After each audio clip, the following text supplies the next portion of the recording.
est donc réuni. Waouh, impressionnant, plusieurs centaines là, de personnes déjà devant cette audience.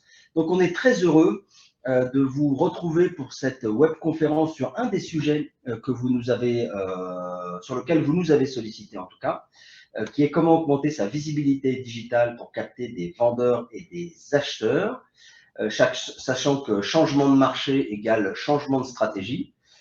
Comment faire mieux et plus avec peut-être moins d'acquéreurs et peut-être moins de vendeurs. C'est tout l'objet de cette webconférence, évidemment avec toujours à mes côtés celui qui va intervenir en tant qu'expert sur ce sujet, en la personne de Dan Noël. Bonjour. Qui est même avec nous dans nos locaux parisiens aujourd'hui. Donc, on est très content de sa présence. Et il va, alors évidemment, c'est le fondateur de Staterland. Il est serial entrepreneur, community agitateur. C'est surtout quelqu'un de très compétent sur le sujet d'aujourd'hui. Mais vous allez faire sa connaissance d'ici quelques minutes, puisque je vais lui laisser la main. Après avoir posé le contexte dans lequel se fait cette webconférence, notamment vous redire qu'elle est abritée par Avis France, que vous connaissez via son portail immobilier qui s'appelle depuis 30 ans le groupe Se Loger et qui vous accompagne et qui accompagne les porteurs de projets donc depuis 3 décennies maintenant. Et puis aussi avec Meilleurs Agents, le portail vendeur et leader de l'estimation en ligne qui existe depuis 15 ans maintenant et toujours des nouveaux modèles comme par exemple cette année Plateau qui est un outil qui va vous servir à préqualifier et à prendre des rendez-vous automatiques avec vos clients locataires et bailleurs notamment. Bien sûr, vous connaissez nos solutions qui sont axées pour les besoins de l'immobilier autour de 3 grands axes. La captation de mandats, c'est notre spécialité avec 3 vendeurs sur 4 qui démarrent une estimation sur nos sites. La visibilité, sujet d'aujourd'hui, avec nos 3 sites et 1 million de visites par jour. Et puis évidemment la captation d'acheteurs, avec chaque seconde, le groupe Se Loger met en relation 2 porteurs de projets. Donc voilà qui abrite aujourd'hui cette webconférence sur le sujet qu'anime Dan Noël. 4 points dans ce sommaire, un rapide point marché sur pourquoi le sujet d'aujourd'hui, augmenter sa visibilité digitale pour capter acheteurs et vendeurs, devient nécessaire, vital, on choisira l'adjectif qu'on veut. Et puis, une fois ce contexte posé, eh bien, Dan prendra la main sur les 3 chapitres suivants, c'est-à-dire comment être le référent des acheteurs et des vendeurs, comment optimiser votre visibilité digitale sur tous les canaux du web, et puis bien sûr, de l'intention à l'action, on essaiera de regarder des exemples pragmatiques et essayer de vous mettre le pied à l'étrier pour ceux qui démarreraient totalement sur ces sujets-là, pour que vous puissiez commencer à mettre des actions concrètes en place. Voilà le programme. Si on plante le décor, entre guillemets, sur ce point, sur ce marché immobilier dont on entend parler partout en ce moment, on pourrait dire que si on était à l'approche du Tour de France, là, dans une étape du Tour de France, on serait certainement dans une étape de montagne avec pas mal de faux plats.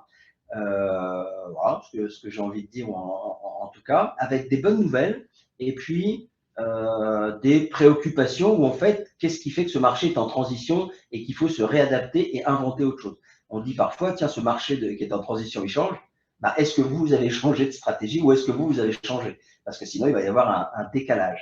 Alors, les nouvelles ou les interrogations dans la transition de ce marché, on va voir quelques chiffres là, mais c'est surtout, oui, bien sûr, une hausse des taux qui passe de 1,5 à 3,5 sur très peu de mois, qui fait qu'à un moment donné, il y a un grand changement de la donne. Bien sûr que la hausse des taux d'intérêt est très marquante et fait qu'il y a une transition de marché, puisque dès que je prends 1 point d'augmentation sur l'emprunt, mon acquéreur perd 10% de capacité d'achat. Je vous laisse faire le calcul avec 3 points. Bien sûr qu'il y a un sujet inflation qui est nouveau aussi. Bien sûr qu'il y a une situation ou des situations géopolitiques dont on ne maîtrise pas tous les tenants et aboutissants. Et bien sûr qu'il y a près de 30% de dossiers de crédit en moins et 40% de réservations en moins dans le neuf. Avec tout ça, on pourrait se dire waouh. On pourrait se dire aussi, ben, le verre est à moitié vide ou à moitié plein. Est-ce que cette transition n'est pas une opportunité? Et en tout cas, on voit quoi? On voit qu'il y a une inflexion sur les prix, même si elle n'est pas suffisante, il y a une inflexion sur les prix. Il y a une appétence sur l'offre immobilière comme valeur refuge pour les Français qui est toujours très présente. Et puis, il y a les ventes contraintes, c'est-à-dire qu'il y a 2 tiers, plus des 2 tiers des ventes qui sont des obligations de mise en vente par des successions, vous le savez très bien, par des déplacements à mutation, par des séparations, par des décès et par des envies et des possibilités voilà, diverses et variées. En tout cas, il y a les ventes contraintes et il y a les ventes opportunistes. Celles-ci vont disparaître. Donc, j'ai envie de dire que c'est plutôt une bonne nouvelle. Par contre, bah, vous allez être en mission. Mission parce qu'il va falloir que votre vendeur et votre acquéreur, il négocie de plus en plus et dans tous les sens, il est de plus en plus indécis, il se pose de plus en plus des questions. Donc, bien sûr qu'il va falloir, autant sur les emprunts que sur le DPE, l'audit énergétique, l'accompagner de plus en plus. Mais on va quand même atterrir à près de 950 000 transactions. Alors, ce n'est pas les grands pics du confinement à 1,2 million, c'est pas le 1 million 100 qu'on a là de mars à mars 2022, mars 2023, mais près d'1 million de transactions, ça reste un marché dynamique avec chaque mois le taux d'usure qui est revu. Donc, vous avez un TAEG maximum à 4,68. Il y a 800 000 annonces sur notre site, donc il y a toujours un volume intéressant, même si les gens ne passent pas ou passent moins à l'acte d'achat. Et puis, comme je vous le disais, moins 30% de crédit accordé. Ce qui nous fait à un moment donné une inflexion sur les prix, bien sûr, pas assez forte pour tout le monde, puisqu'on a du moins 5 qui va arriver à Paris, qui va passer sous la barre des 10 000. Et puis, selon les endroits, des modérations de prix selon l'offre et la demande, avec encore, sur quelques endroits, des hausses de prix, même légères, mais des hausses de prix, des endroits où c'est plutôt flat, et puis des endroits où ça commence à descendre. Pourquoi pas assez? Parce que quand on prend un point d'emprunt en plus, on perd 10% de capacité d'achat. Donc ça veut dire que sur la période-là, on est à moins 15% de volume de transactions. Vous voyez ce qu'on avait annoncé, c'est-à-dire 950 000 transactions, c'est ce qui va se passer puisqu'il y a moins 15% d'offres et de compromis là qui sont signés en ce moment. Quand on a un point de hausse de crédit, eh bien on a 10% de capacité d'achat en moins. Si on n'a que moins 15% de volume, pardon, si on n'a pas moins 15% pardon, de baisse de prix, l'offre ne rencontre pas tout à fait la demande. Je reprends, un point égale 10% de capacité d'achat en moins pour l'acheteur. 10%, ça peut se réguler. Je vais aller chercher dans les livrets A, dans mes PER, je peux demander de l'aide à un ami ou à mamie, je fais comme je veux. Quand j'ai plus de 2% de taux d'emprunt qui monte, et là on est à 3, puisque c'est 3,5 maintenant les taux d'emprunt moyens, je ne peux plus faire appel à mon épargne personnelle ou à des amis, ou etc., etc. Donc, il y a bien un blocage. Donc, si ça voulait se réguler totalement, il faudrait que ces 2,5 points de crédit en moins, c'est-à-dire 15-20% de prix en moyenne, on le retrouve dans la baisse de prix, qui n'est pas encore là, puisque même si le marché est hétérogène et qu'il y a des moins 5% à Paris sur une année, mais encore des plus 1 ou des plus 0,3 par mois à Rennes, néanmoins, il y a bien 15% de prix moyen en France qu'il faudrait atteindre pour que l'offre rencontre la demande. Et on n'y est pas encore, puisqu'on sait qu'une baisse de prix est très lente en France. Quand il y a un changement comme ça brutal sur des hausses d'intérêt forts, il faut du temps pour que notre vendeur et notre acheteur arrivent à se rencontrer. Donc, on a des vendeurs aujourd'hui qui peinent à s'adapter à la réalité de marché. On dit qu'il faut 12 à 15 mois pour que de la prise de conscience, vous savez, ces phases qu'on appelle choc, quand je découvre un prix différent, puis déni, puis colère, parce que je ne suis pas content avec le prix qu'on m'annonce, puis tristesse, puis finalement acceptation du bon prix, il faut 15 mois pour que tout ça soit digéré par des vendeurs qui ne sont pas prêts immédiatement, évidemment, à s'adapter à ces nouveaux codes, et des acheteurs qui ne peuvent pas acheter au-dessus de leur capacité d'emprunt. Pour les vendeurs, je viens de vous décrire le cycle dans lequel ils sont. Et on parle aussi, il me manque juste un truc, il me manque un document, mais c'est pas grave, je vais vous le faire oralement. Juste avant de regarder le sondage et de laisser la parole à Dan, on va regarder vous, comment vous arrivez à sortir du lot et à être le référent des acheteurs et des vendeurs. Et je vais vous poser une petite question avant selon un sondage, mais juste le document qui me manque, c'est une autre bonne nouvelle, qui est qu'on a, vous savez, vous avez 65% de part de marché et presque 35% qui sont faits par le particulier. Et dans cette période-là où les gens ont plus de mal à vendre, plus les contraintes de l'audit énergétique, plus l'anxiété des acquéreurs, eh bien, ils vont, pour 10% d'entre eux, vous confier plus facilement le bien. Donc ça, c'est la bonne nouvelle parce qu'il y a toujours du volume. Ils disent, quand on les interroge, qu'ils vont le confier en mandat simple, mais ça, vous avez l'habitude depuis plusieurs décennies, puisque c'est votre métier de les convaincre de ne travailler qu'avec vous et que c'est la meilleure solution. Et puis, l'autre phénomène pour bien comprendre pourquoi on a du mal à les faire atterrir sur les prix vite, c'est l'aversion, ce qu'on appelle à la dépossession, c'est-à-dire j'ai un bien à vendre dans lequel j'ai investi beaucoup de choses et donc c'est difficile de m'en séparer et donc il y a des mécanismes en place qui se mettent en place qui fait que je n'accepte pas tout de suite le prix, que je survalorise un peu. Et puis l'aversion à la perte. C'est-à-dire que si j'ai investi il y a 15 ans à Lyon, par exemple, eh ben, ça veut dire que j'ai fait 71% de plus-value. Et s'il faut que je baisse de 20 000 euros mon bien, je ne vais pas regarder la plus-value de 300 000 que j'ai fait, mais la perte des 20 000 euros. C'est ainsi. Mais il est bien parfois dans la pédagogie que vous aurez à faire, c'est-à-dire les 3 clés qui vont faire que vous allez passer et vous allez certainement faire autant ou plus de ventes si vous mettez tout ça en place. C'est ce changement d'état d'esprit dans le travail que vous avez à faire avec les vendeurs. Derrière, reprendre les fondamentaux. Et puis, parce qu'on ne passe pas de la cassette vidéo au laserdisc en passant par je ne sais pas quoi. On est sur un marché de transition, mais on n'est pas sur un marché qui se révolutionne totalement, quoi. Donc, il y a des fondamentaux à remettre en place. Et puis, cette fenêtre du digital, de la publicité en ligne, de la présence sur ces différents canaux sur lesquels il va falloir certainement faire différemment. En tout cas, c'est ce qu'on va voir avec Dan. Je lance un sondage pour voir où est-ce que vous en êtes vous aujourd'hui dans ce type de marché. Donc, je vais lancer le sondage. Non, le sondage, il est plutôt dans le sondage normalement. Donc, quel réno... il est bien là, mon sondage. Il a été lancé, c'est fantastique. Alors, sondage, quels canaux digitaux utilisez-vous? Ça va être pour toi, Dan. Hein. Est-ce que c'est les réseaux sociaux, la publicité digitale, le référencement payant, autres? J'ai envie de dire à vos votes. Donc, on va voir les résultats. Moi, je vais soumettre mon vote aussi. Dan va soumettre son vote. Je pense qu'on va avoir en direct les résultats quand je vais réouvrir le sondage pour voir où vous en êtes, vous.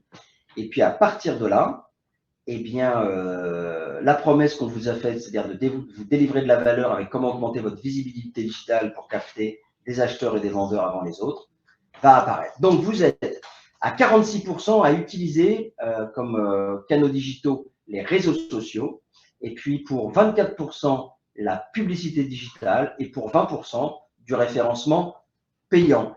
Donc, c'est Dan que ça va inspirer. Je vais maintenant, puisqu'il est là en face de moi, lui passer la main tout simplement. C'est tout, j'avais envie de raconter une bêtise. Hein, c'est quand les gens disent je suis sur les réseaux sociaux et je leur dis il y a une différence aussi. Et moi aussi, je ne sais pas comment je pourrais dire ça. Moi aussi, je conduis ma voiture. Mais ce qu'on va demander aujourd'hui, c'est de piloter sa voiture. Moi aussi, je fais à manger. Mais ce que j'aimerais bien, c'est cuisiner, quoi. Ouais. Moi aussi, je sais faire des gâteaux. Mais ce que je voudrais, c'est savoir pâtisser.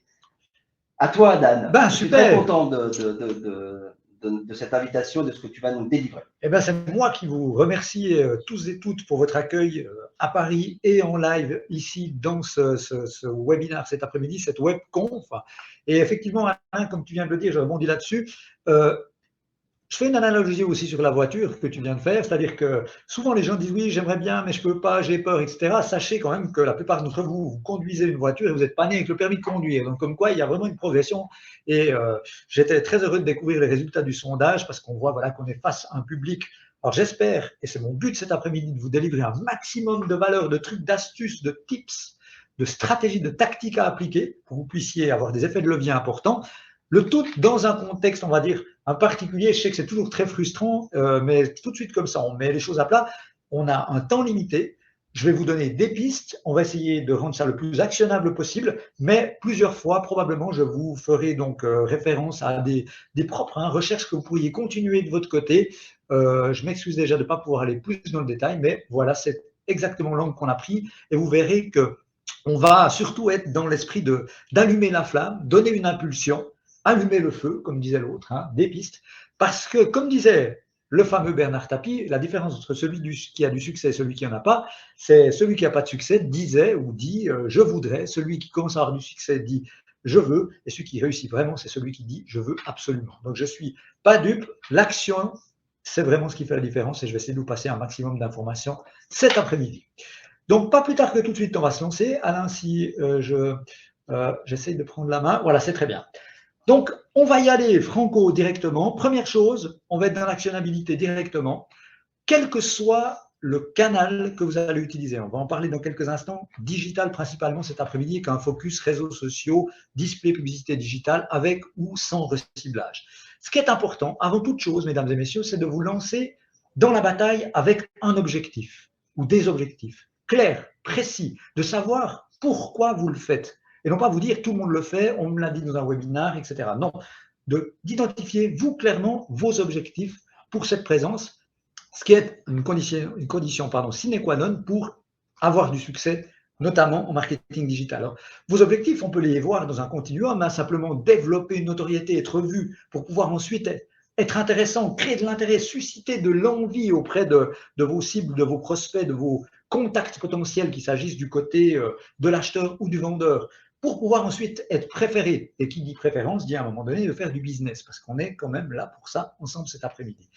Et dans un esprit très comme ça, on va dire, on essaie d'être dans la feuille de route et dans le plan d'action, bien, déjà à ce stade-là de la présentation, très rapidement, eh bien, la première action que vous pouvez faire concrètement, c'est de déterminer pour les 12 mois à venir, ça me paraît suffisamment long pour pouvoir développer une stratégie, mais suffisamment court pour ne pas procrastiner, eh bien, de déterminer 3 objectifs, c'est déjà pas mal, 3 objectifs principaux que vous aimeriez, que vous souhaitez atteindre, que vous voulez atteindre désespérément, on pourrait le dire à la Bernard Tapie, au travers de cette présence sur des canaux digitaux. Alors, je vous ai mis une technique, certains d'entre vous connaissent probablement l'acronyme SMART. Faites vos recherches de votre côté pour approfondir la question. Vous verrez qu'on trouve plein de documentation, mais le but, c'est d'avoir des objectifs précis, etc.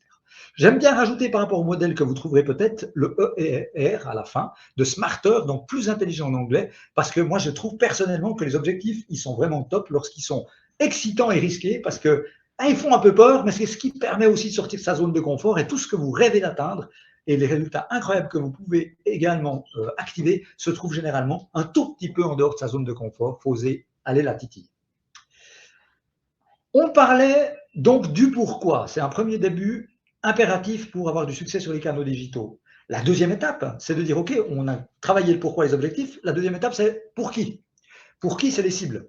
À qui vous parlez? Puisqu'à vouloir parler à tout le monde, on parle à personne. Alors, Alain, tu le disais il y a quelques instants, vous êtes dans un contexte particulier, mesdames et messieurs, dans vos métiers. Vous parlez de manière un peu schizophrénique, parfois à deux publics cibles différents en même temps, les acheteurs et les vendeurs, et parfois des acheteurs qui peuvent être des vendeurs en même temps. Et autant dire que plus vous serez capable de comprendre qui sont ces gens, comment ils fonctionnent, quelles sont leurs motivations, et plus vous serez ensuite à même de choisir le bon canal, avec le bon message, résoudre les bonnes problématiques, délivrer la bonne valeur pour pouvoir avoir des résultats qui vous permettront d'augmenter vos résultats business. Donc, tout de suite et toujours dans ce plan d'action que je vous suggère, hyper, on va dire comme ça, actionnable, tout de suite, on a déterminé les objectifs. La deuxième action que vous pouvez faire maintenant ou après, quand vous aurez un petit temps de posage, c'est de vous poser avec un document. Ça peut être un document électronique, ça peut être un document papier si vous êtes plutôt analogique, ça va très bien, et faire ce qu'on appelle un persona.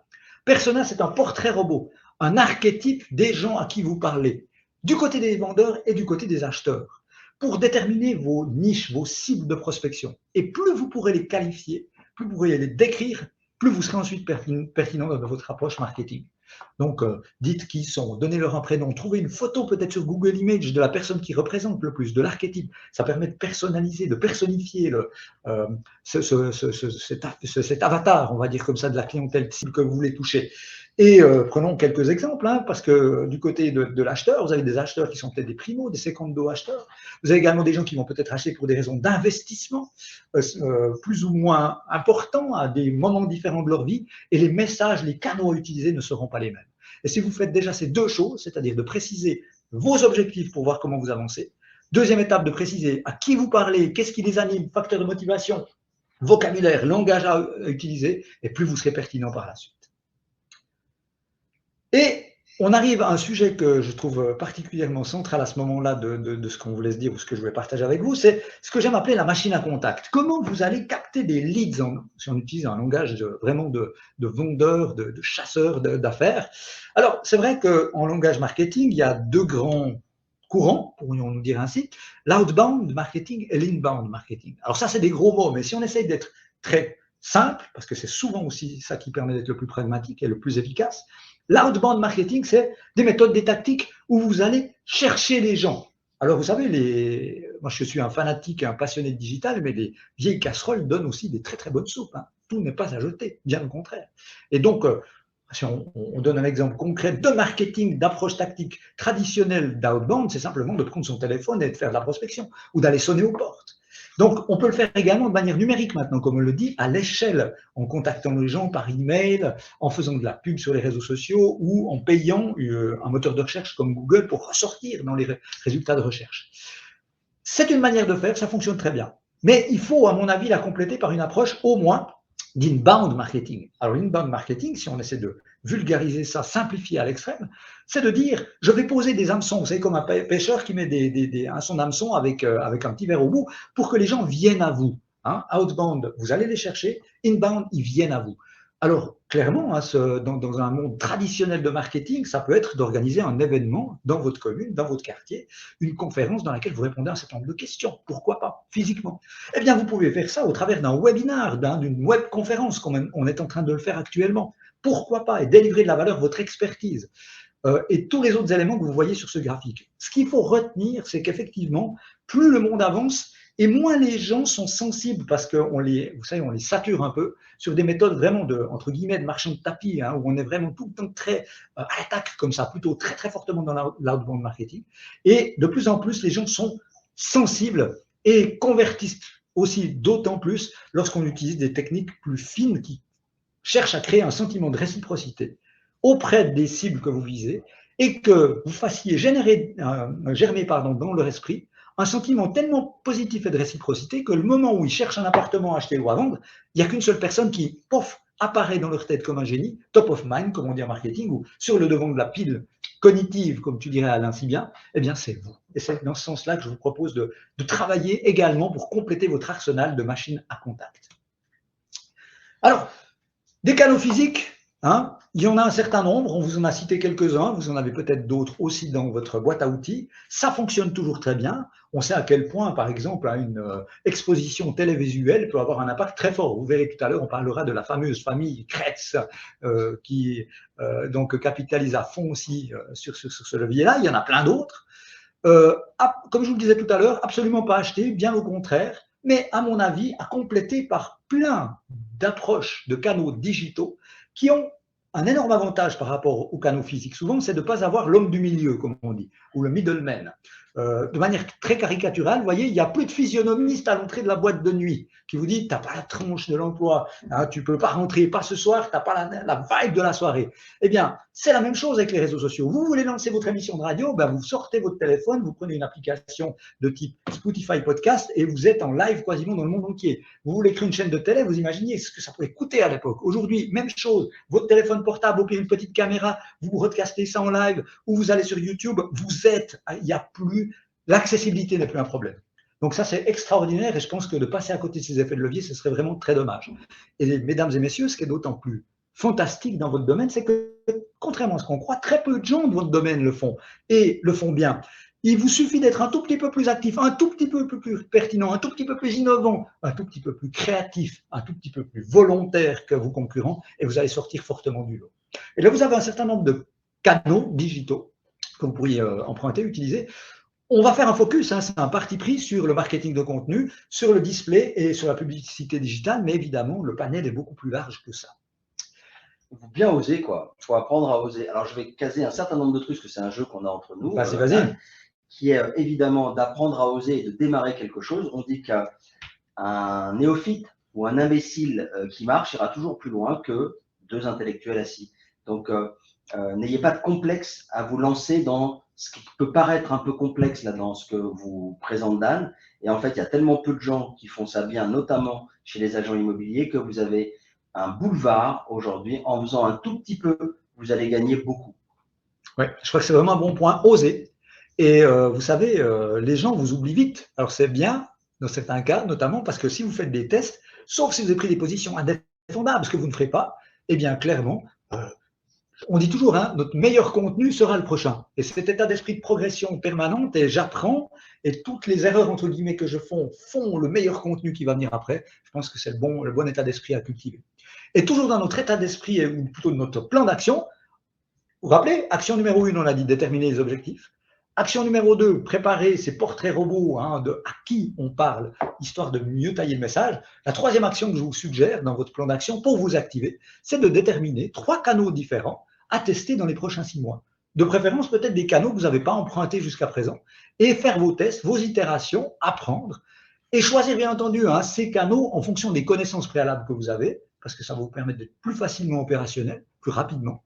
De vos affinités, eh bien, si vous détestez votre tronche, ne faites pas une chaîne YouTube, sauf si vous avez vraiment envie de vous faire du mal, mais l'autoflagellation, ce n'est pas forcément le sens de la maison. Et puis de vos ressources, évidemment, hein, y a des canaux qui sont plus difficiles et plus chers à exploiter. Donc, en fonction de ces 3 critères, déterminez 3 canaux différents que vous voulez tester, apprivoiser, approfondir dans les 6 mois à venir.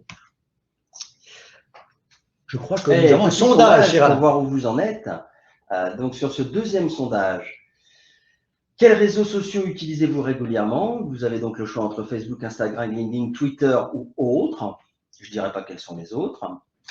Et je vais soumettre mon vote aussi.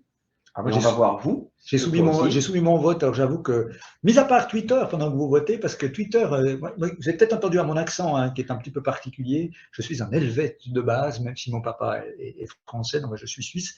Et donc en Suisse, Twitter ne fonctionne pas du tout, contrairement à plein de pays dans le monde, notamment la France où il est omniprésent, parce qu'on dit souvent le Suisse tourne sa langue 14 fois dans la bouche avant de dire quelque chose. Donc tweeter, gazouiller, tailler un costard aux gens sur une plateforme, c'est pas notre style. Donc, du coup, c'est une plateforme qui marche moins bien chez nous. Alors, je te laisse commenter les sondages, ce que ça évoque pour toi. C'est presque un tiers, je dis presque. Oui.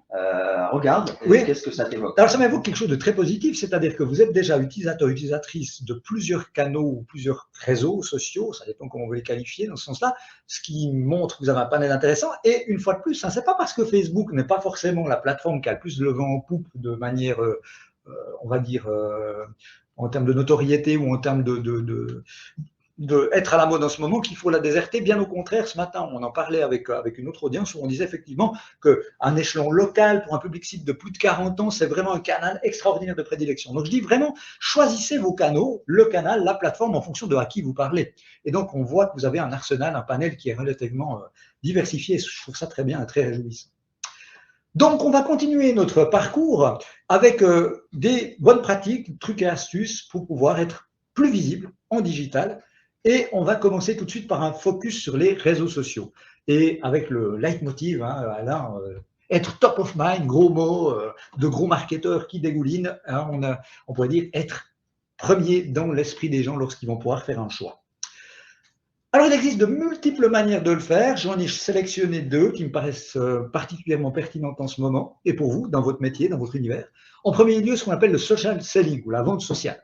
Alors, quand je suis face à un public tel que vous, dans votre domaine, dans vos métiers, c'est beaucoup moins difficile pour moi de faire passer le social selling que lorsqu'on parle à des industriels. Parce que c'est le cœur de votre métier. Créer de la relation, créer de la confiance, de l'engagement émotionnel réciproque qui fait qu'à un moment donné, quand on a besoin de quelqu'un, c'est vous. Et ça, vous le savez le faire, je le sais, et c'est certainement une partie qui anime votre passion pour le monde immobilier. Mais au niveau du digital, qu'est-ce que ça peut donner? Eh bien, il y a plein de modèles. Alors, je vous livre celui que j'utilise avec mes clients, notamment dans plein de domaines d'activité, qui me paraît assez simple et didactique à comprendre. Finalement, c'est une espèce de continuum, hein, Alain, où quelque part, le social selling, c'est commencer déjà par être présent, publier des messages sur les réseaux sociaux, surtout sympas, de bonne qualité, délivrer de la valeur, pour pouvoir être visible. Si on ne vous voit pas, vous n'avez aucune chance de convertir. Comment voulez-vous que vous créez du contact si on ne sait même pas que vous existez? Ça ne suffit pas. Il faut franchir le deuxième cap, qui est de créer de l'affinité. Je l'ai vu passer plusieurs fois. Qu'est-ce qu'il dit? Ah, mais ça m'a l'air sympa, j'aime bien sa personnalité, j'aime bien son ton, il me donne des trucs cool. Il commence à y avoir une relation émotionnelle positive. C'est toujours pas suffisant. À un moment donné, par la délivration de valeur et la démonstration de votre expertise dans vos contenus différents sur les différents réseaux sociaux, vous créez de la confiance. On se dit, tiens, il sait de quoi il parle, il a l'air de toucher sa bille. Je pense que si j'ai un truc à faire au niveau immobilier, achat, vente ou estimation, c'est vers lui que je vais me tourner. Pour ensuite passer à la référence, quelqu'un qui a travaillé avec vous ou quelqu'un qui connaît qui a travaillé avec vous et qui vous fait le fameux marchepied qu'on connaît depuis que le monde est monde. Le meilleur marketing du monde restera toujours le bouche à oreille. Mais là, c'est at scale, comme on dit dans un langage de start-up. Il faut avoir une amplification très, très forte. Alors, j'aime bien, Dan, quand on est au restaurant à midi, tu nous fais un parallèle que moi, j'entends mieux, qui est avec la rencontre de la rencontre jusqu'à la conclusion. Ah oui, oui. Est-ce que c'est le même modèle? C'est exactement le même modèle. Hein. Modèle de séduction. Hein. Je suis à Paris, donc j'ai dormi à l'hôtel. Évidemment, j'ai dormi seul, évidemment, hein, parce que je suis marié et que j'aime beaucoup ma femme, mais globalement, qu'elle écoute peut-être. Mais effectivement, ce n'est qu'un processus de séduction. Pardon. Si vous ne voulez pas dormir tout seul à l'hôtel, si je ne voulais pas le faire hier soir, ben, si je reste planté dans ma chambre, c'est vrai que je peux attendre un moment avant qu'il y ait une très jolie jeune femme en nuisette qui sonne à ma porte.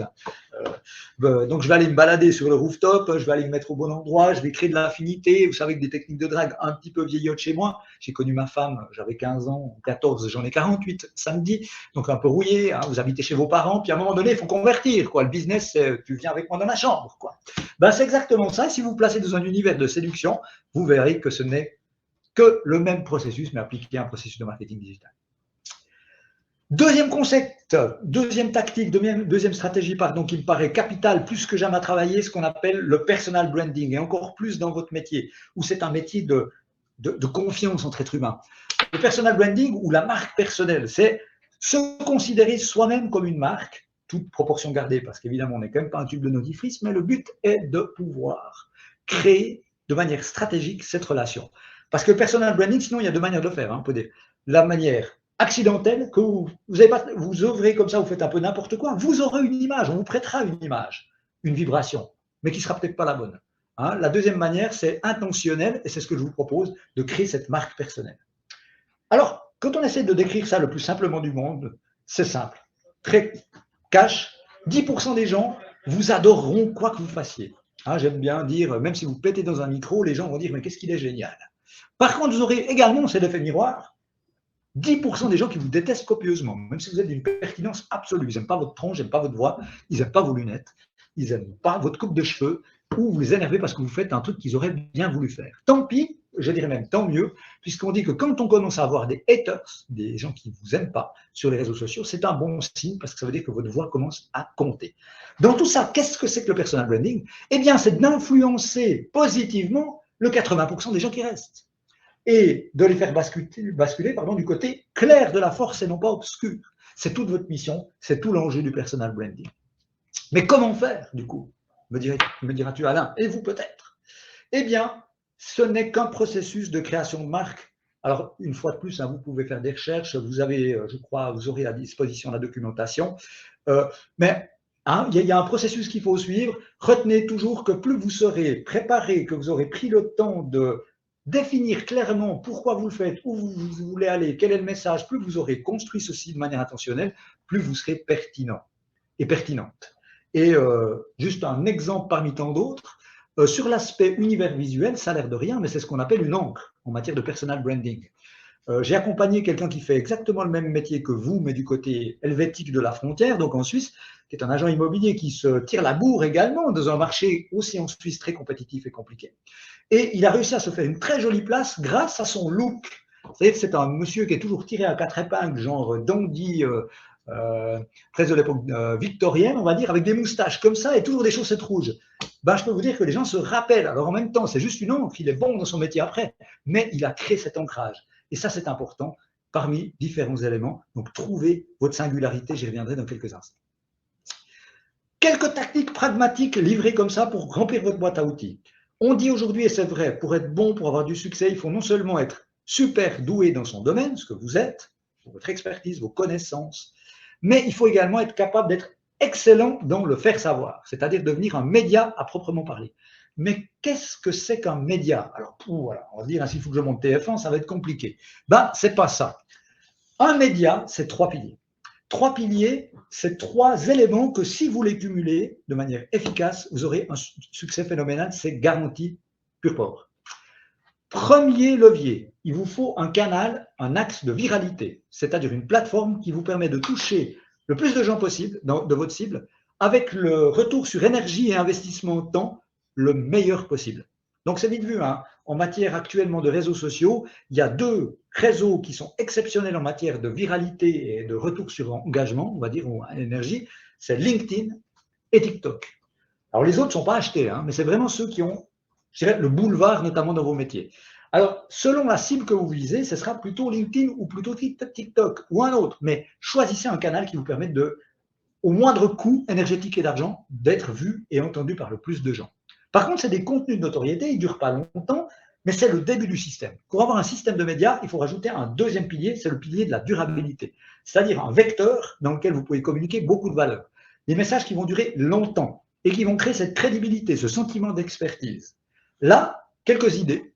Pourquoi pas, sur votre site internet, créer un blog et passer des articles de fond avec, pourquoi pas, les bons trucs et les bons tips pour choisir le meilleur quartier dans votre région. On aura quelques exemples à vous montrer tout à l'heure. Un livre blanc ou un white paper, comme on dit parfois, avec les 15 conseils pour bien évaluer en premier degré son bien immobilier. Comment se lancer quand on a moins de 30 ans dans l'investissement immobilier très tôt. Tout ça, c'est du contenu que vous n'allez pas mettre sur un post LinkedIn, par exemple, mais dans un article de blog, dans une vidéo YouTube, dans un document téléchargeable, probablement sur votre site Internet. Donc, deuxième pilier. Troisième pilier, parce que tout ça est bien joli, mais il faut créer de la résilience. Imaginez que demain matin, LinkedIn disparaisse, hein, que Microsoft, qui en est le propriétaire, dise stop, et vous avez basé tout votre business model là-dessus. Vous êtes foutu. Ou que l'algorithme ne vous aime plus, comme on l'entend souvent, Alain. Eh bien, même si l'algorithme n'a pas forcément de sentiment, en tout cas pas jusqu'à maintenant qu'on le sache, eh bien, plus vous pourrez vous-même capter de l'information et vous rendre résilient par rapport aux plateformes, mieux ce sera. Ça passe, par exemple, on vient de dire je vais vous donner un truc, vous créez un super contenu exclusif, hein, un guide, quelque chose, PDF téléchargeable, demandez aux gens au moins de vous laisser leur adresse email en contrepartie de cette grosse valeur, de cette réciprocité. Comme ça, vous aurez une base de données clients, ou prospects plutôt, vous pouvez les contacter en dehors des plateformes, vous serez maître de l'information et vous pourrez donc avoir accès à eux, les convertir sans compter sur les GAFAM, ce qui est plutôt bien en matière de résilience. On ne sait jamais ce qui peut arriver. Et si vous cumulez les 3 piliers, vous aurez un système exceptionnel de médias et vous aurez des résultats. Et ne multipliez pas, c'est un conseil que je vous suggère, sauf si vous êtes une très grosse agence avec des gros moyens et de grosses ressources, prenez un canal de viralité, un canal de durabilité, un outil de direct, ça suffit et vous aurez du succès et vous aurez un focus beaucoup plus fort. Deuxième bonne pratique, construire une histoire consistante. Alors pourquoi devenir un conteur, comme j'ai marqué sur cette slide? Parce que depuis que le monde est monde, la connaissance, la confiance, la culture se transmet par des histoires. Vous savez, les adultes, nous ne sommes que des enfants qui ont grandi. Alors la taille des jouets est plus grande et le prix est généralement plus élevé quand vous aimez les Porsche comme moi, par exemple, mais globalement, on reste des grands enfants. Et les histoires, on adore ça. Donc, je ne peux que vous suggérer, parce que le temps nous est trop compté pour qu'on aille dans le détail, même si ça me passionne et j'aurais adoré le faire avec vous, peut-être dans une session suivante, mais intéressez-vous à ce qu'on appelle le storytelling et le copywriting, ou l'écriture web, sont 2 domaines dans lesquels on peut découvrir comment on peut raconter des histoires. Il y a des schémas de construction, pensez à Disney ou autre avec le prince et la princesse. Il y a énormément de schémas comme ça que si vous les appliquez, vous verrez que les résultats d'engagement, de retour des gens que vous ciblez au travers de vos réseaux sociaux, de vos contenus, et finalement les conversions de contacts et finalement les affaires vont augmenter de manière significative. Donc vraiment, c'est un aspect sur lequel ça vaut vraiment la peine de travailler. Et je vous dis, j'accompagne des centaines de clients et ceux qui développent en interne ou qui font appel à des gens qui ont ce talent-là, c'est vraiment, vraiment un facteur clé de succès, de différenciation sur les réseaux sociaux. Conseil supplémentaire ou bonne pratique, fédérer une tribu. Hein, donc, c'est être capable de se positionner comme le monsieur sur le slide, comme le guide, celui qui amène les gens vers quelque part, par exemple, d'acquérir un bien immobilier, de l'acheter ou d'investir, dans votre cas. Et pour pouvoir amener cette tribu ou cette communauté quelque part, il faut occuper cette place de guide. Et malheureusement, c'est une des grosses erreurs que je constate chez la plupart de mes clients quand on débute en accompagnement, c'est qu'on part du principe que les héros de l'histoire, c'est nous. Moi, l'agent immobilier, moi qui propose du service, moi qui est donc consultant en marketing digital. Et c'est se tromper complètement. En fait, vous n'êtes pas le héros. Le héros, c'est eux, c'est vos clients. Et vous êtes le guide qui va les amener à leurs résultats. Donc, je dirais, le triptyque, c'est ils ont un problème, vous avez une solution, vous pouvez les amener vers un résultat. Et ça, si vous avez ça en tête, mesdames et messieurs, vous verrez que ça change complètement. Et fédérer une tribu, c'est occuper cette position de guide avec différentes identités. Faites également une recherche sur Internet parce que, une fois de plus, hein, on est court en temps, mais allez, un mot quand même juste là-dessus. C'est vrai que souvent, les gens n'osent pas parce qu'ils disent qui suis-je pour l'idée, hein, pour être le guide d'une tribu, d'une communauté vers quelque chose. Même si c'est de l'expertise, il y a des fois ce sentiment d'imposture. Oui, ça c'est si vous occupez un rôle de leader, ce qui est un des archétypes du guide. Mais il y a d'autres archétypes du guide, comme par exemple le reporter. Pourquoi ne pas interviewer des gens qui ont une compétence? Pensez à ce qui se passe avec les podcasts qui ont un succès phénoménal. Et c'est rare que vous avez un seul gars qui tient le crachoir, quoi. Souvent, c'est deux personnes ou trois personnes qui échangent. Et vous faites que de reporter, de partager la connaissance dont vous faites l'acquisition dans les échanges que vous avez d'autres gens. Il y a aussi l'aventurier, qui est un autre archétype dans lequel vous allez partager votre aventure au travers de la documentation de votre parcours d'agent immobilier, vos succès, les coulisses de votre agence, les succès de vos clients, des témoignages. Un peu une télé-réalité, mais à votre sauce. Et vous verrez que ça fait des sacrées différences. Donc, n'ayez pas peur. Reporter, c'est par exemple aller voir vos apporteurs d'affaires commerçants et faire un reportage avec eux, le diffuser sur vos réseaux sociaux, par exemple. Il y a 1000 exemples encore. Je demande juste à Dan, comme on a des questions qui arrivent, Oui, est-ce que tu préfères les traiter en fin ou au milieu? Ça va dépendre un peu du sujet. Il y en a deux principales qui sont revenues. Il y en a une qui est, est-ce que l'on peut lier l'histoire avec les avis et commentaires? Et j'en ai une autre qui est plus large, qui est combien de temps ça prend pour mettre tout ça en place et comment gagner des prospects sur LinkedIn. Donc, en fonction du programme, tu regardes. Oui, ce que je vous propose, c'est peut-être de traiter les deux premières assez rapidement, mais efficacement. Est-ce qu'on peut faire un mix entre le témoignage client et le storytelling? Moi, je dirais 2000 fois, oui, bien. C'est comme ça qu'il faut le faire. Racontez les histoires des succès de vos acheteurs et de vos vendeurs. Et là, vous aurez vraiment quelque chose d'incroyable. Donc, il faut vraiment aller dans ce sens-là, évidemment. Et la deuxième question, c'est combien de temps ça prend? Alors, ça peut prendre beaucoup de temps, surtout quand on s'engage au sein de sa communauté. Par contre, retenez toujours que énergie in égale énergie out. Si vous êtes complètement passif sur n'importe quelle plateforme de réseaux sociaux, n'attendez pas des grands résultats non plus. Mais le tout, c'est de faire ça à sa mesure. Et vous savez, on peut toujours accélérer, augmenter le volume de publication, augmenter sa présence. C'est plus compliqué de la diminuer. Donc, commencez sur un rythme, je dis toujours que vous pouvez tenir.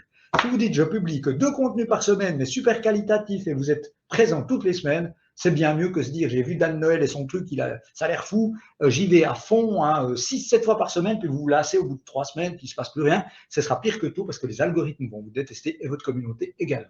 Voilà ce que je pourrais dire, Alain. Tu me rappelleras si jamais la question finale.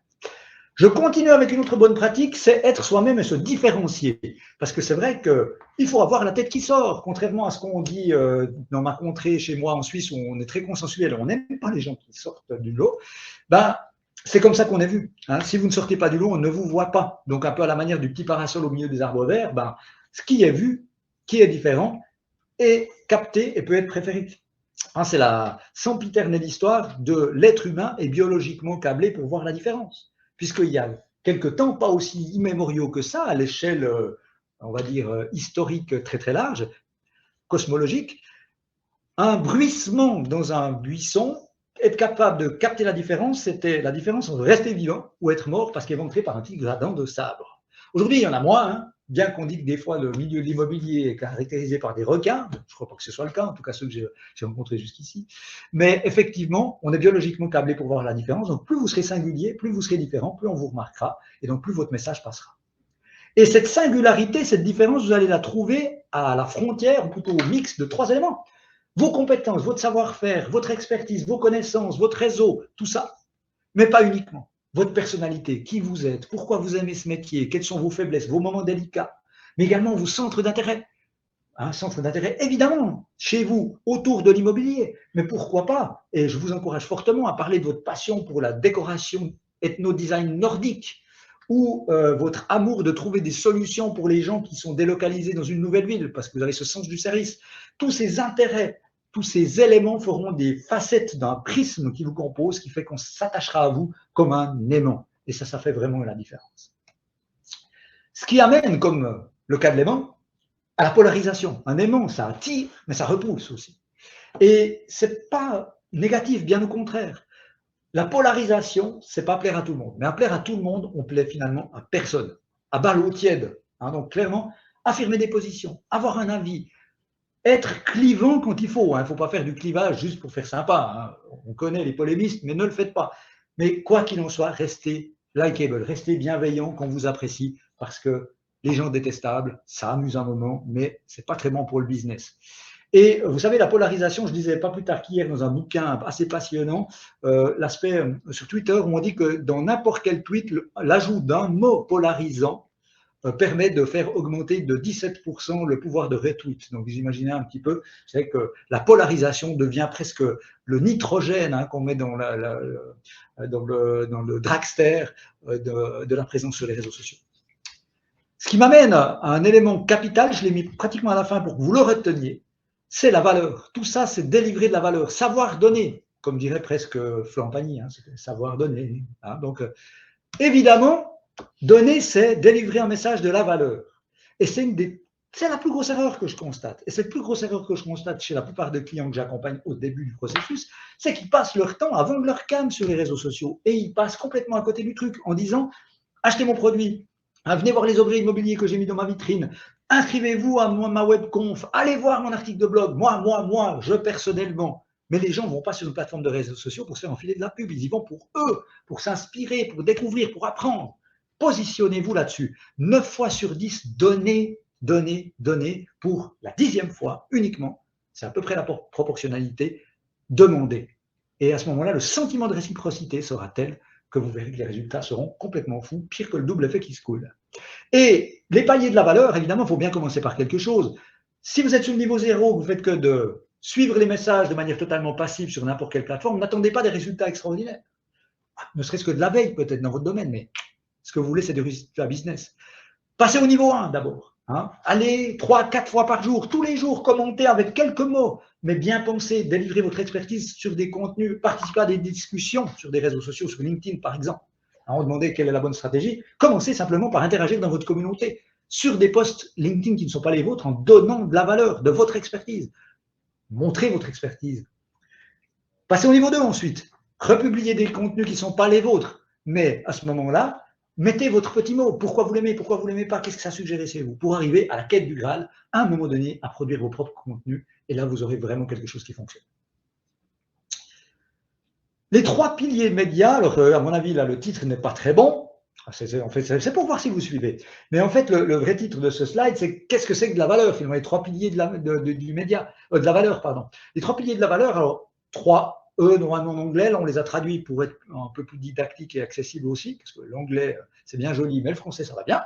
Donc, vous avez éduquer. Quand vous faites un contenu, posez-vous toujours la question, est-ce que vous êtes en train d'apprendre quelque chose à quelqu'un? Tutoriel, guide, comment choisir le meilleur quartier, comment évaluer son bien immobilier, comment le mettre en valeur avant de le faire visiter, etc. Des formations, pourquoi pas vous-même. Et ça marchera toujours. Deuxième possibilité, divertir, inspirer. Un contenu qui pousse à la réflexion, qui pousse à l'action, qui donne envie de, qui fait rêver, ça marchera toujours. Et la troisième possibilité, c'est ce qu'on appelle s'élever ou résoudre. C'est apporter des solutions, vendre du service, proposer des résultats. Et c'est uniquement et seulement sur ce troisième pilier que vous allez rentrer dans la partie transactionnelle. Et chaque fois que vous êtes sur le point de presser publier sur un réseau social avec votre message, quel qu'il soit, demandez-vous toujours si vous faites vibrer au moins une de ces 3 cordes. Si vous en faites une, c'est génial, let's go. Si vous en faites 2, vous êtes le roi du pétrole. Si vous faites les 3 en même temps, alors là, the sky is the limit, comme on dit. Donc, on peut très bien faire des contenus formatifs sans être chiant. J'espère que c'est le cas cet après-midi. Un modèle que je partage avec vous à ce stade-là, c'est un modèle tout simple mais qui fonctionne d'enfer, que j'appelle le modèle CCM, comme canal, cible et message. Vous prenez un bout de papier, vous prenez un fichier Excel ou un Google Sheet, 3 colonnes, tac, tac, tac. Première colonne, canal, c'est-à-dire où est-ce que vous allez parler. Deuxième canal, la cible, à qui vous allez parler. Troisième canal, le message, c'est-à-dire la valeur délivrée. Et faites des itérations, faites-vous des plans, des hypothèses.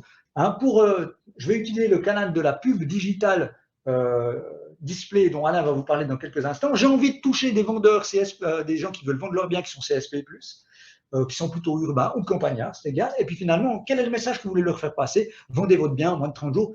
Et faites comme ça des combinaisons, des combos, des mix. Testez-les, mesurez-les, gardez, poussez à fond les combos qui marchent et supprimez les combos qui ne marchent pas. C'est tout simple, mais c'est d'une grande efficacité si vous pratiquez ça de manière régulière. Donc, mon plan d'action, numéro 4, vous vous rappelez, on a dit pourquoi, on a dit à qui, on a dit où, quel canal on va emprunter, c'est-à-dire le comment. Le dernier, c'est finalement, on va réunir tout ça dans cette fameuse grille CCM. Donc, je vous suggère, pour aller de l'avant, si vous voulez développer votre plan et vous activer, compléter, créer cette petite grille avec un certain nombre d'hypothèses à tester dans les mois à venir, mesurer et voyez ce que ça donne. Et avant que je passe la parole à Alain, très rapidement, quelques exemples, mais vraiment pour vous montrer ce que ça peut donner. Donc, l'agence Kretz, on en parlait tout à l'heure, on aime ou on n'aime pas, mais ce qu'on peut dire, c'est qu'effectivement, on est face à des gens qui ont un message très clair, une signature et un positionnement qu'ils affirment sur tous les canaux digitaux et bien entendu au-delà. Avec cette phrase tellement forte, plus qu'une agence immobilière, une maison de famille, monsieur dame.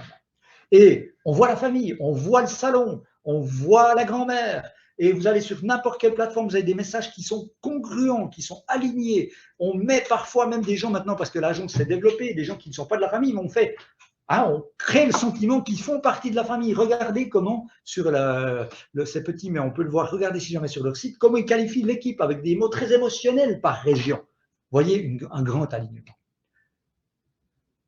Mais il n'y a pas que les crêtes dans la vie. Vous avez aussi donc d'autres, des centaines d'autres gens qui font ça très bien. On en a sélectionné un parmi tant d'autres. Kevin Garcia, si Kevin est parmi nous, big up. Si tu regardes en replay, big up également. Si, big up, le 63, il est à Clermont-Ferrand. Clermont-Ferrand, 63 représente. Si jamais une fois je me balade à Clermont, on ira boire une bière.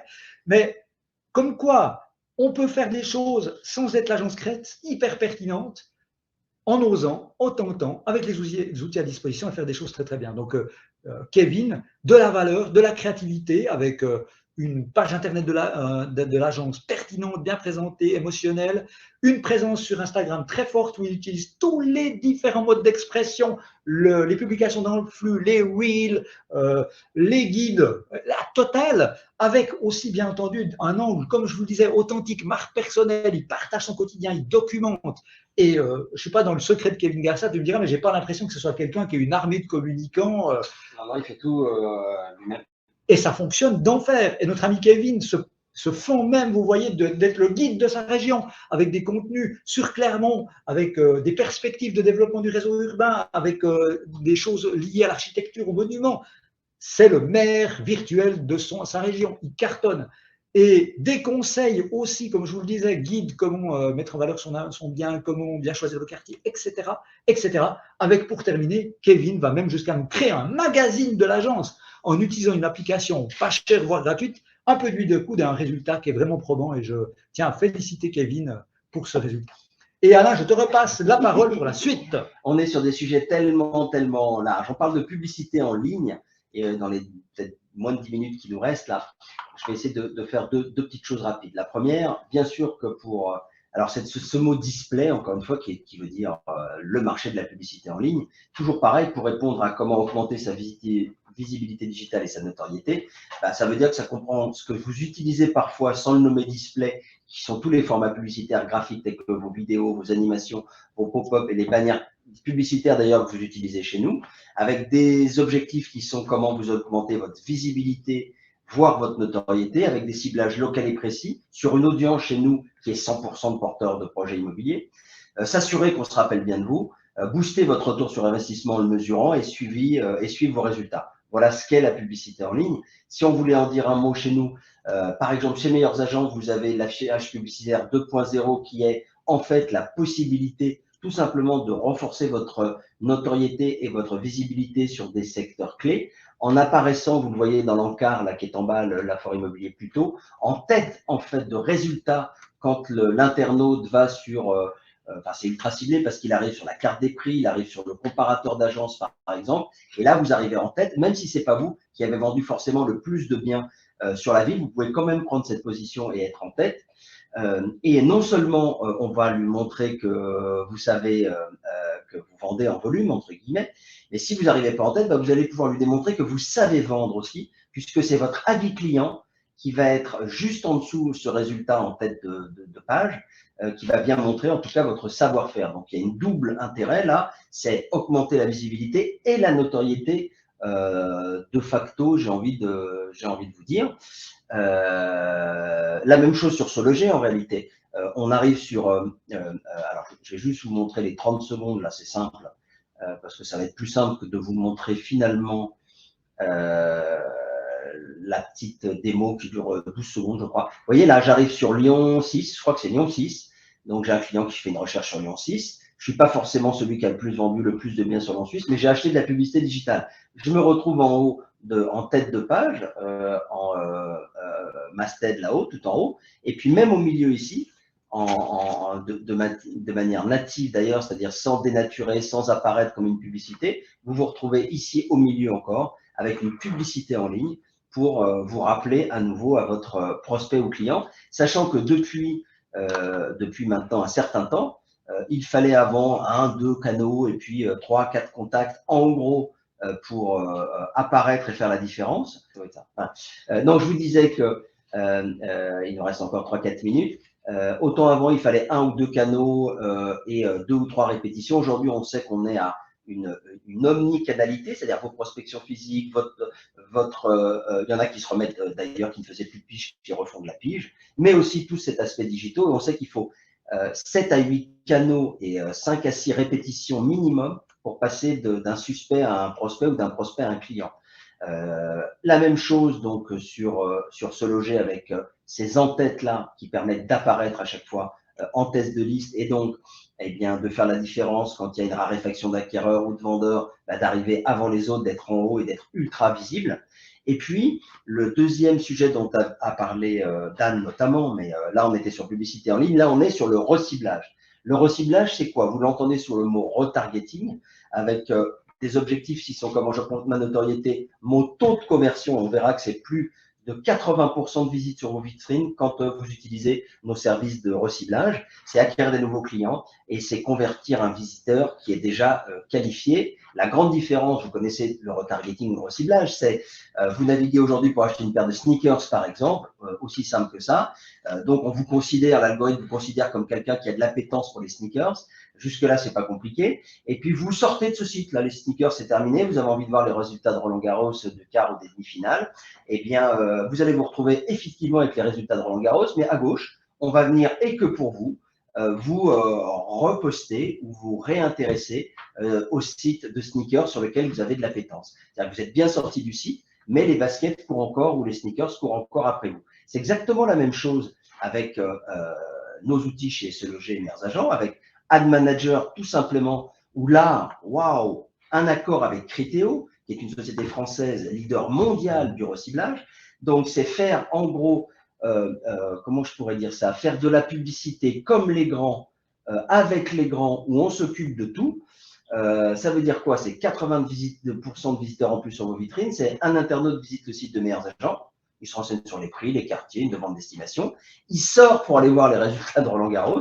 Et bien sur le site de Roland-Garros va apparaître en bannière et que pour lui la publicité de votre point de vente ou de votre bureau ou de votre réseau d'indépendants, peu importe, pendant qu'il regarde les résultats de Roland-Garros. Ça veut dire que autant avant, suite à son estimation ou au regard, il faisait une estimation et puis on allait le retrouver quand il allait revenir. Là, on le suit, en tout cas, tout au long de ses différents parcours, dans ses différents achats sur la toile. Exactement la même chose sur Se Loger. Cette fois-ci avec les annonces, où le client venant visiter une annonce, en sortant du site, eh bien, il va être à nouveau, on va pouvoir afficher l'annonce ou les annonces sur lesquelles votre agence était citée et qu'il avait déjà regardé. Voilà dans les grandes lignes, on ne pouvait pas quitter à un moment donné cette super webconférence avec Dan sans un minimum quand même vous dire où est-ce que vous déjà vous utilisez d'ailleurs des systèmes de reciblage, des systèmes de publicité digitale et vous ne saviez peut-être pas tout le mécanisme qui fonctionnait avant. Quand on voit le retargeting ou le reciblage, on peut faire tout à votre place en utilisant Criteo. Donc, vous faites de la publicité, encore une fois, comme si vous étiez une multinationale, mais sans vous en occuper du tout. Donc, pour vous valoriser auprès des acquéreurs, il y a une offre qui s'appelle Expert 360 chez nous, que certains connaissent. Et là, vous avez évidemment de la publicité en ligne avec plein de bannières sur Se Loger, Logikimo, où, je vous le rappelle, on rassemble un million de visiteurs uniques. Pour certains qui, encore une fois, pour attirer les acquéreurs, dans cette raréfaction, utilisent le reciblage parce que sur 97% des sites français à forte notoriété tels que Le Monde, L'Équipe, etc. Donc ça, c'est une forte différence. Si on vous demandait, tiens, comment ça se fait que cet acquéreur est allé avec mon concurrent plutôt que, et on l'a suivi jusqu'au bout, il avait peut-être un système de reciblage, il avait peut-être fait de la prospection aussi, il avait peut-être animé ses réseaux sociaux, et à la fin, cette omnicanalité fait que quand il y a eu un besoin, une envie qu'il était mûr, eh bien c'est vers l'entreprise qui a mis tout ça en route, vers lequel l'acquéreur s'est porté, bien entendu. Et puis on fait évidemment, vous le savez, des éditos où on interviewe un certain nombre de partenaires sur ce Logic Imo quand vous voulez prendre la parole sur votre marché ou votre secteur. Et puis, pour vous valoriser auprès des vendeurs, ces meilleurs agents, du coup, eh bien, les publicités en ligne, vous les connaissez, évidemment, c'est Encartube que je viens de définir. Et puis, vous avez Ad Manager dans le reciblage où on s'occupe de tout. Et on est aussi présent sur 97% des sites français, comme je vous l'ai montré. Certains nous demandent dans le chat, là je ne vais pas y répondre, quels sont les tarifs, comment on fait pour s'abonner à 360 ou à Encartube, etc. Je vous laisse voir ça avec nos conseillers tranquillement. Les prochaines étapes, évidemment, c'est comme si on avait présenté un énorme éléphant qui s'appelle la visibilité digitale et que je voudrais manger d'un seul coup. C'est pas possible, je vous le dis tout de suite. Donc, on essaye de découper cet éléphant, de prendre un morceau d'oreille, une petite patte. Ça s'appelle les 3 objectifs principaux. Peut-être qu'on peut y aller tout doucement. D'abord sur LinkedIn, faire quelque chose. Peut-être une action de publicité en ligne. Et puis commencer à analyser ces cibles principales sur les vendeurs, les acheteurs. Est-ce que c'est des primo-accédants, des secondos-accédants, des investisseurs? Et que je ne parle pas des retraités sur des produits qui concernent les primo-accédants parce qu'on ne parle pas la même langue et du coup, vous n'allez pas générer d'intérêt. Je définis mes 3 canaux à tester comme vous l'a dit Dan. Je teste sur 6 mois, je mesure. Et puis, je crée mon modèle en reprenant, vous aurez la présentation ici, la méthode canaux, cible, message. Et puis, je me lance sans complexe. Si tout n'est pas parfait, ça n'a aucune importance. Le principal, c'est de démarrer une chose. Encore une fois, c'est l'histoire de un imbécile en marche ira toujours plus vite que 2 intellectuels assis. Je ne sais pas si elle fonctionne, mais elle me fait rire, cette citation. Bien sûr, pour ceux qui ont démarré un peu ça, bon, super, vous avez démarré. Vous êtes dans ça, vous avez pris quelques repères. Pour ceux qui démarrent totalement, démarrez, lancez-vous. Pour ceux qui disent, moi je crains que le sujet est peut-être complexe, que je n'ai pas assez de temps, interrogez nos conseillers digitaux à nous qui vont vous aider. Et puis, si vous voulez une prise en main totale, à un moment donné, vous êtes avec vos clients. Et puis, vous avez les coordonnées de Dan ici avec son téléphone, son mail, son site internet. LinkedIn. N'hésitez pas, connectez-moi avec vous. Comme ça, j'aurai peut-être à mon échelle un petit impact par mon réseau. Donc, n'hésitez pas, connectez-vous. Ma tronche. Donc, n'hésitez pas déjà à prendre contact, vous connecter. Et puis, on répondra à certaines questions peut-être un peu plus tard parce qu'on a un peu mangé du temps, sachant que j'ai essayé pendant toute cette webconférence de répondre à des questions, pas seul d'ailleurs, accompagné, essayer de vous répondre, etc. S'il reste beaucoup de questions, on les traitera peut-être dans un second temps. Je regarde s'il y a quelque chose d'urgent. Et puis, on va vous faire, évidemment, parce que vous êtes des commerciaux ou des chefs d'entreprise. Donc, les chefs d'entreprise, les commerciaux aiment bien quand il y a ou un challenge ou un cadeau. Alors, à partir de maintenant, là, les 3 premiers qui envoient un email à Dan, c'est-à-dire dan@starterland.com que vous avez en bas, vous avez 1 heure de coaching sur les pistes de développement de votre stratégie digitale qui va être offerte. Donc, c'est lancé. Faites bien ce mail immédiatement à Dan. Pendant ce temps-là, nous, on est très heureux, évidemment, d'avoir contribué modestement, mais avec beaucoup d'enthousiasme, en tout cas, sur ce sujet très vaste. On a quelque chose à vous demander aussi, c'est de nous dire, qu'est-ce que vous avez apprécié sur cette webconférence? Qu'est-ce que vous souhaiteriez aborder comme sujet le mois prochain, par exemple, qui est indispensable à vous aider ou vous accompagner dans ce marché de transition et accompagner vos clients dans ces temps qui sont difficiles pour certains, très fastes pour d'autres. Il y a eu des mois un peu durs de très haute montagne, si on reprend l'image du Tour de France, et il y a eu des faux plats, et il y en a qui recommencent à prendre de l'énergie, à faire des ventes comme avant, là, en ce moment, bon, tant mieux. C'est dans l'épreuve qu'on fait ses preuves, j'ai envie de vous dire, donc à vous de voir. C'est très important que vous répondiez à vos avis. Bien sûr, vous pouvez contacter nos conseillers, vous avez les mails, vous connaissez tout ça par cœur. Vous allez recevoir cette présentation par mail de toute manière. Et vous avez nos livres blancs, nos podcasts, nos infographies, nos formations en ligne qui peuvent vous servir d'ailleurs à reposter du contenu dans ce que vous a dit Dan. Non, est-ce que je commence à être un reporter ou un aventurier? Mais vous pouvez vous dire, mais je vais raconter quoi? Dan vous a donné le mode d'emploi. D'abord, je commence à répondre à des posts et puis ensuite peut-être je repartage et puis ensuite peut-être je crée mon contenu. Vous avez vu, il y a une mécanique qui se met en place. Donc, nous, on peut vous aider à fournir quelques contenus. Il nous reste à vous dire merci, certainement. Qu'est-ce qu'il nous reste à faire? Dis-moi, répondre au questionnaire de satisfaction? Est-ce que c'est ça? Donc, je dis répondez maintenant. Eh bien, répondez maintenant, s'il vous plaît, au questionnaire de satisfaction qui va nous permettre, nous, certainement, de mieux comprendre ce que vous appréciez, ce que vous souhaitez qu'on modifie et puis ce qu'on prépare comme contenu la prochaine fois, sachant qu'il y a au moins deux grands rendez-vous.